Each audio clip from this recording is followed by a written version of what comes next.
ظلم کی بہت ساری شاخیں ہیں اور ظالموں کو اللہ پسند نہیں فرماتا، چاہے وہ اپنے اوپر ظلم کیا ہو یا کسی نہتے پر ظلم کیا ہو۔ آج دنیا میں جو حالات ہم دیکھ رہے ہیں، ظالموں کا ظلم عروج کو پہنچا ہوا ہے، اور قرآن پاک میں رب تعالیٰ نے ظالموں کی نشانیاں بھی بیان کی، ایسا نہیں کہ یہ پہلی مرتبہ ہوا ہے۔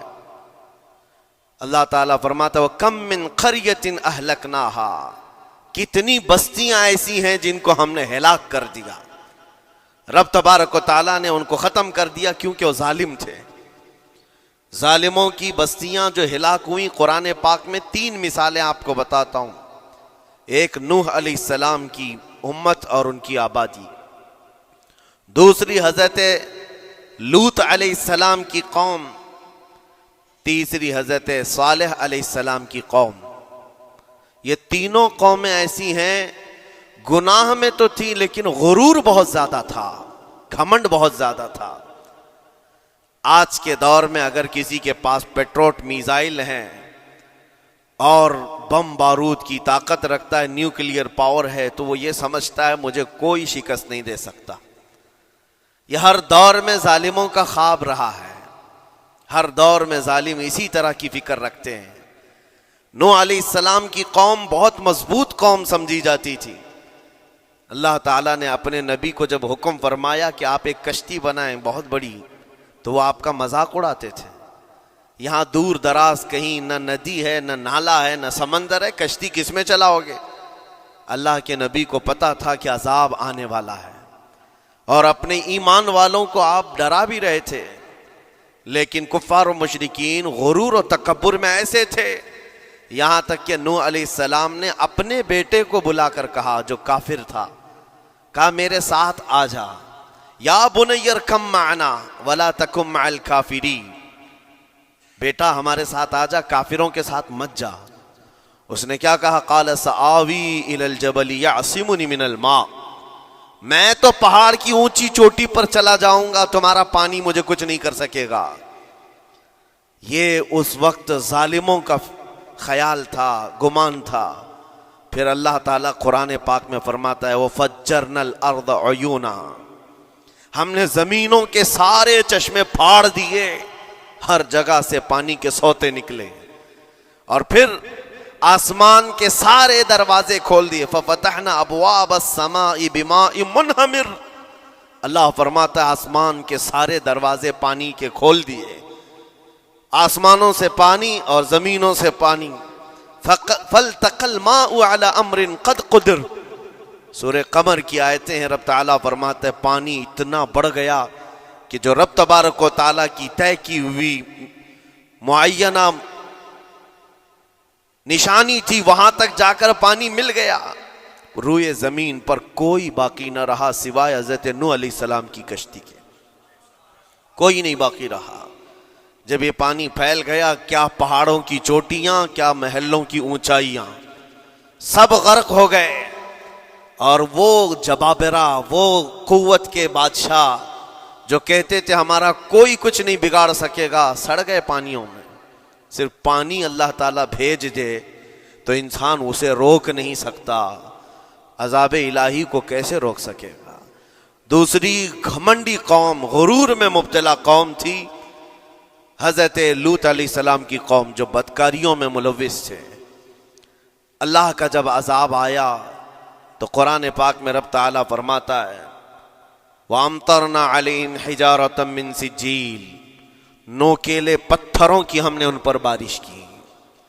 فَجَعَلْنَا عَالِيَهَا سَافِلَهَا، ان کی اونچائیوں کو اٹھا کر کے نیچے پلٹ دیا گیا، زمین کو فرشتوں نے اوپر تک اٹھایا اور اس کے بعد پلٹ دیا، یہ پوری بستی غرق ہو گئی، ختم ہو گئی۔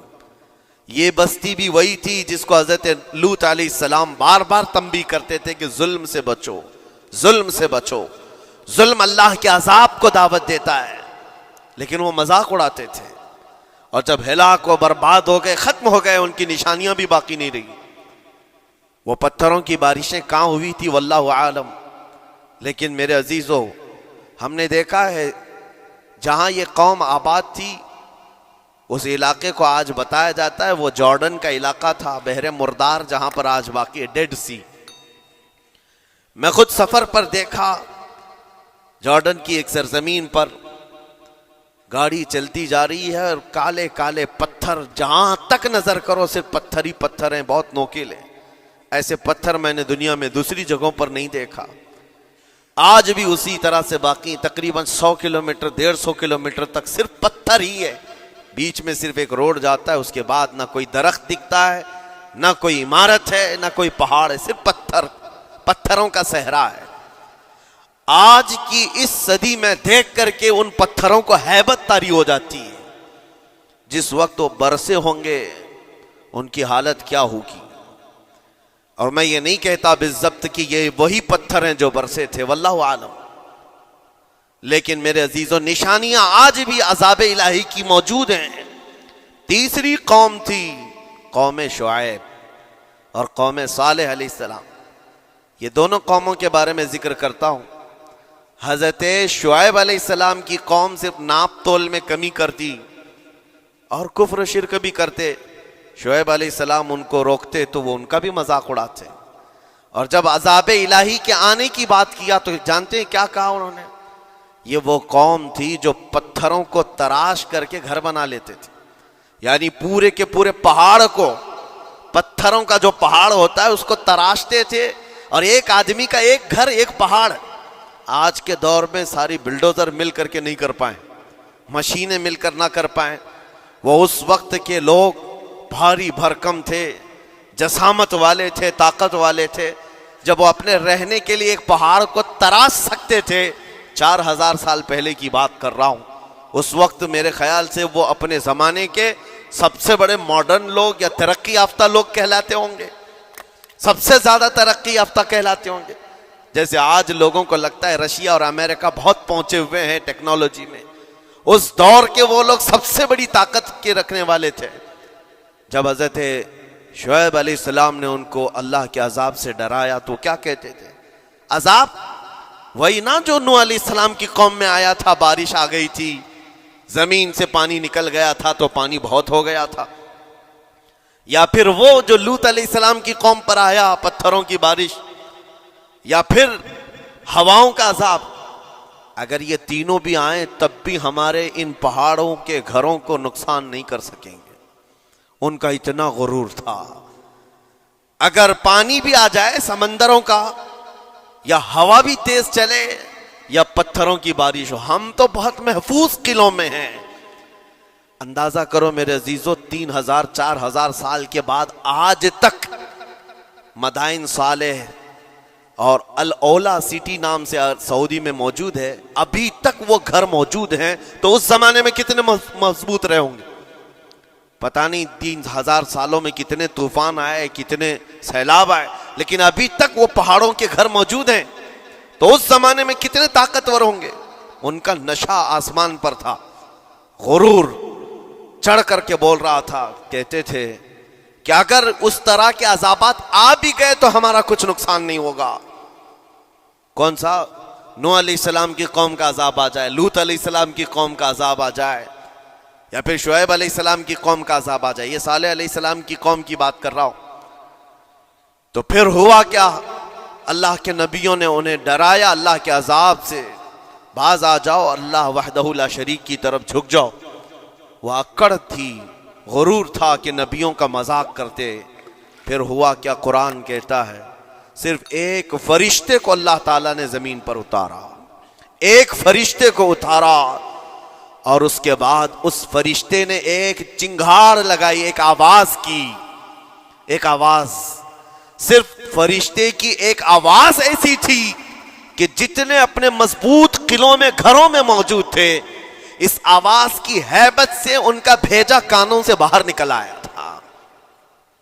اور صبح کے وقت جب اس بستی میں جا کر کے دیکھیں تو سب کے سب اوندھے منہ گرے ہوئے تھے، ایک بھی اس میں سے بچا ہوا نہیں تھا۔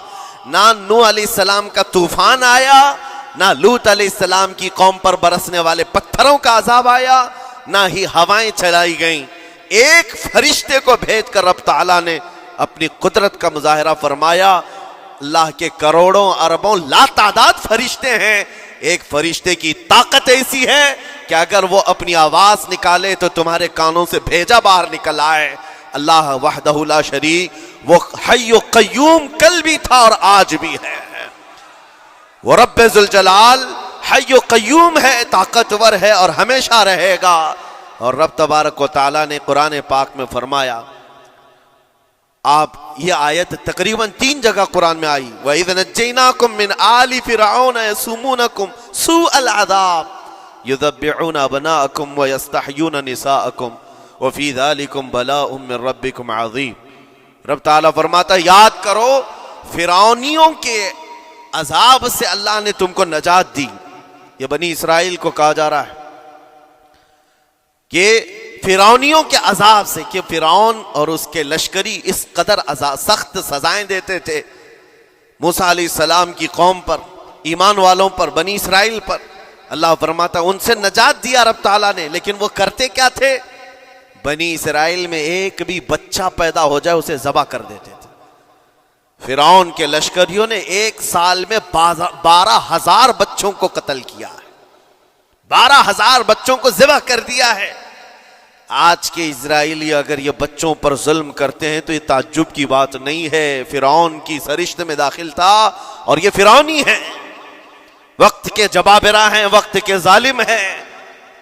12,000 بچوں کو قتل کر دیا تھا فرعون اور اس کے لشکریوں نے، اور عورتوں کو زندہ چھوڑ دیتے تھے۔ قرآن میں اللہ تعالیٰ نے فرمایا 3 جگہ آئی آیت، لیکن اس کے ساتھ رب تعالیٰ یہ بھی فرماتا ہے یہ سخت ترین سزائیں دیتے تھے فرعونی، اللہ نے ان سے تم کو نجات دیا، لیکن یہ سزائیں کیوں دیتے تھے، یہ عذاب کیوں تھا؟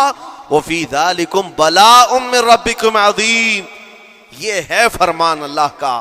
یہاں میں یہ ٹکڑا اگر بیان کر دوں تو آج آپ کے دلوں کے اندر ایک یقین پیدا ہو جائے گا، آج کے حالات کے مطابق فرعونیوں کا اس قدر سخت عذاب کیوں تھا۔ رب تعالیٰ فرماتا ہے اے مومنوں، ان تمام معاملات میں اللہ کی طرف سے تمہارے لیے بڑا امتحان تھا، یہ امتحان تھا اور وہ امتحان آج بھی ہے اور ہر زمانے میں رہے گا۔ ستیزہ کار رہا ہے ازل سے تا امروز، شرار ابو لہبی سے چراغ مصطفی، ہر زمانے میں حق و باطل کے معرکے ہوتے رہیں گے۔ لہٰذا آج کے دور میں یہ سب حالات جو پیدا ہوئے، مسلمانوں کو، مومنین کو ذرا برابر بھی نروس ہونے کی ضرورت نہیں۔ تم جس دین سے وابستہ ہو، اس دین کی حفاظت کا ذمہ اللہ نے اپنے ذمے لیا ہے۔ یریدون لیطفئوا نور اللہ بافواہہم، قرآن میں اللہ فرماتا ہے کفار و مشرکین اپنے منہ کے پھونکوں سے اللہ کے اس چراغ کو بجھانا چاہتے ہیں، اللہ اپنے اس چراغ کو مکمل کر کے رہے گا۔ یہ اسلام نور الہی ہے، اللہ کا نور ہے، اور اس کو صبح قیامت تک رہنا ہے۔ اور ہم جیسے اور بھی آئیں گے اس زمین پر، اور آئیں گے جاتے رہیں گے، یہ آبادیاں ہیں بدلتی رہیں گی، خدائی قانون ہے، لیکن اسلام نہ کل بدلا تھا، نہ آج، نہ قیامت تک بدلے گا۔ ہم سب کا امتحان ہے میرے عزیزو، ہم سب کا امتحان ہے، لیکن ان حالات میں مومنین کو کرنا کیا چاہیے؟ انہیں اپنے ایمان کو مضبوط کرنا چاہیے۔ کبھی کسی کے اڑتے ہوئے چھیٹڑے اور ٹکڑے دیکھ کر تمہیں مایوس ہونے کی ضرورت نہیں۔ اب ہمارا مستقبل کیا ہوگا؟ میرے عزیزو، آج جو حالات ہیں یہ حالات کربلا سے زیادہ سخت تو نہیں ہیں۔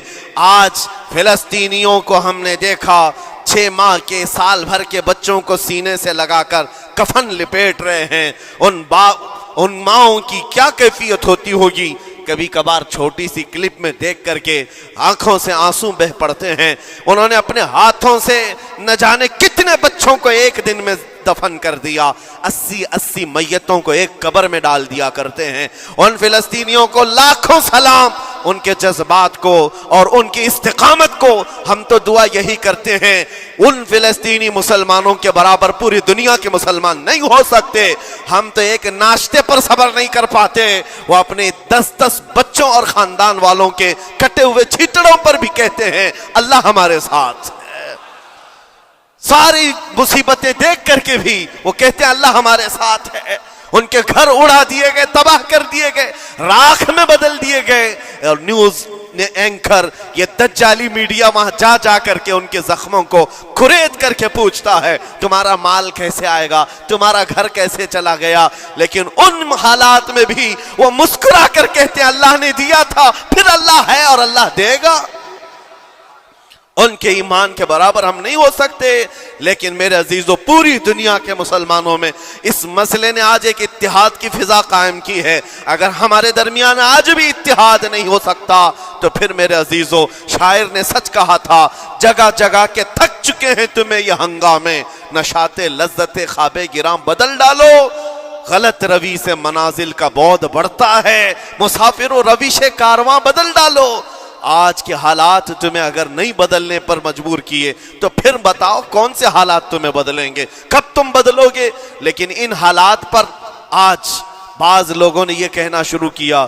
میں نے چند دنوں پہلے ایک آیت پڑھی تھی، ایک بیان میں کہا تھا اللہ قرآن میں فرماتا ہے هو الذی ارسل رسولہ بالہدی ودین الحق لیظہرہ علی الدین کلہ، وہ اللہ ہے جس نے حق دین کے ساتھ اپنے رسول کو بھیجا ہے اور ہدایت کے ساتھ اپنے رسول کو بھیجا ہے۔ کیوں بھیجا ہے؟ لیظہرہ علی الدین کلہ، تاکہ وہ رسول پوری دنیا پر یہ دین غالب کرے، یہ دین غالب آئے گا۔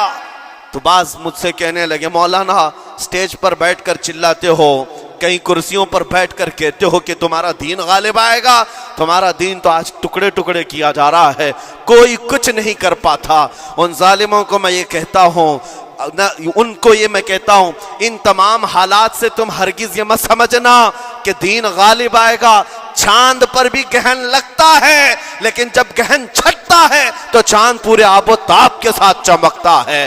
آج اگر امت مصطفیٰ پر گہن لگا ہے تو میں اپنے ان تمام نوجوانوں سے جو ابھی ان فوان شباب میں داخل ہوئے ہیں، ابھی یہ دنیا کو دیکھنے کے قابل بنے ہیں، میں ان سے کہتا ہوں ان آندھیوں سے، ان طوفانوں سے گھبرا کر کے نہ تمہیں دین بدلنے کی ضرورت ہے، نہ تمہیں اپنا مسلک و مذہب بدلنے کی ضرورت ہے، بلکہ میں یہ کہتا ہوں نہ گھبراؤ مسلمانوں، ابھی خدا کی شان باقی ہے، ابھی اسلام زندہ ہے، قرآن باقی ہے۔ یہ ظالم کافر کیا سمجھتے ہیں جو روز ہم سے الجھتے ہیں؟ ابھی کربلا کا آخری میدان باقی ہے، ابھی تو کربلا کا آخری میدان باقی ہے۔ عزیزان گرامی وقار، میرے نبی کریم صلی اللہ تعالی علیہ وسلم نے جو فرمایا وہ ہو کر رہے گا، وہ ہو کر رہے گا۔ میرے آقا صلی اللہ تعالی علیہ وسلم کا فرمان عالی شان میں سناتا ہوں۔ حضور فرماتے ہیں لا تزال عصابۃ من امتی یقاتلون علی ابواب دمشق وما حولها وعلى ابواب بیت المقدس لا يضرهم خذلان من خذلهم ظاہرین علی الحق الى ان تقوم الساعة او کما قال رسول اللہ صلی اللہ علیہ وسلم۔ میرے آقا فرماتے ہیں قیامت تک میری امت میں سے ایک جماعت ایسی ہوگی جو بیت المقدس کے ارد گرد حق کے لیے لڑ رہی ہوگی۔ حضور نے فرمایا قیامت تک لڑتی رہے گی، لیکن ساتھ میں ان کے لیے میرے آقا نے فرمایا پوری دنیا کے برا چاہنے سے ان کا کچھ نہیں بگڑے گا۔ اس کا مطلب کیا ہے؟ اگر آپ ہم سے پوچھتے ہیں کچھ نہیں بگڑے گا، حضور نے فرمایا کچھ نہیں بگڑے گا، لیکن ہم تو دیکھ رہے ہیں ان کے گھر تباہ ہو گئے، بچے مر گئے، چھوٹے بچوں کے سروں سے باپ کا سایہ نکل گیا، کسی کے سامنے اس کی ماں کی تڑپتی ہوئی لاش ہے، اور حدیث میں کہا جا رہا ہے ان کا کچھ نہیں بگڑے گا۔ سب تو بگڑ گیا، مال بھی گیا، دکان بھی گئی، تجارت بھی گیا، گھر بھی گئے، اولاد بھی، رشتہ دار بھی، اور حدیث میں کہا جا رہا ہے کچھ نہیں بگڑے گا۔ میرے عزیزو یاد رکھو میرے آقا کا فرمان حق ہے، کچھ نہیں بگڑے گا کا مطلب کیا ہے؟ یہ تمام اسباب جانے کا مطلب یہ نہیں ہے کہ بگڑ گیا، بگڑا تو اس کا ہے جس کا ایمان بگڑ گیا، ایمان جس کا گیا اس کا سب بگڑ گیا۔ اور ہم نے ان بچوں کو دیکھا ہے آج، ارے رات کو سوتے ہیں تو انہیں پتہ نہیں ہوتا صبح ہوگی بھی کہ نہیں ہوگی، لیکن اس کے باوجود ایک دل دہلا دینے والی بات میں بتاتا ہوں۔ مصر کی سرزمین سے لوگ پانی کے بوتلیں اور ڈبے اٹھا کر کے بارڈر پر جا رہے ہیں، لیکن فلسطین غزہ کے وہ مسلمان کہتے ہیں اپنا پانی تم رکھو، اللہ کریم ہمارے لیے کہیں سے اپنی ہی زمین سے پانی عطا کرے گا۔ ان کو لوگ کہہ رہے ہیں کہ آپ نہیں دیکھ رہے وقت کا بڑا فرعون روز الٹیمیٹم دیتا ہے 24 گھنٹے میں علاقہ خالی کرو، نکل جاؤ، گھر خالی کرو۔ کیسا ایمان ہے تمہارا کہ آنے والی بڑی بڑی میزائلوں کا اپنے سینے سے مقابلہ کرتے ہیں اور کہتے ہیں کل سے ہم یہی تھے، آج بھی یہی ہیں اور یہی رہیں گے اور اسی مٹی میں دفن ہو جائیں گے۔ یہ جو استقامت ہے، اسی کو میرے آقا نے فرمایا دنیا ان کا کچھ نہیں بگاڑ سکے گی۔ ایمان اگر مضبوط ہے تو کچھ نہیں بگڑا ہے۔ ارے 6 سال کی بچی، 6 سال کی بچیاں، ٹرینڈ چلا ہوا ہے ان کے محلوں میں، ٹرینڈ چلا ہوا ہے، اپنے اپنے ہاتھوں میں مہندی سے اپنا نام لکھ رہی ہیں ہنسی خوشی۔ پوچھا ان سے کہ نام لکھنے کا ٹرینڈ کیوں چلا ہے ابھی جنگ کے حالات میں مہندی سے؟ کہتی ہیں کل کو اگر ہم اڑ گئے، چہرہ نہیں ملا، جسم نہیں ملا، ہاتھ اگر بچا ہوا ہو تو نام دیکھ کر ہمارے ماں باپ پہچان تو سکے۔ شہادت کا یہ جذبہ، شہادت کا یہ جذبہ 6 سال کے بچوں میں اگر آیا ہے، یقیناً ان کے سینوں میں ایمان موجود ہے، ایمان موجود ہے۔ میرے عزیزو ذرا اپنے حالات پر ذرا توجہ کرو۔ مولا کریم نے ہمیں کس چیز کی کمی دی ہے؟ کون سی چیز کم آئی ہمارے گھر میں؟ ہم تو مرغن غذائیں روز کھاتے ہیں۔ آج ہمارے پاس ساری نعمتیں اللہ نے دی ہیں، ہم عیاشیوں کے اڈوں پر پوری رات گزارتے ہیں۔ ہمارے شہر آج جس گلی سے گزر جائیں، صبح کی اذان تک یہاں گپے لگاتے ہوئے کھڑے رہے۔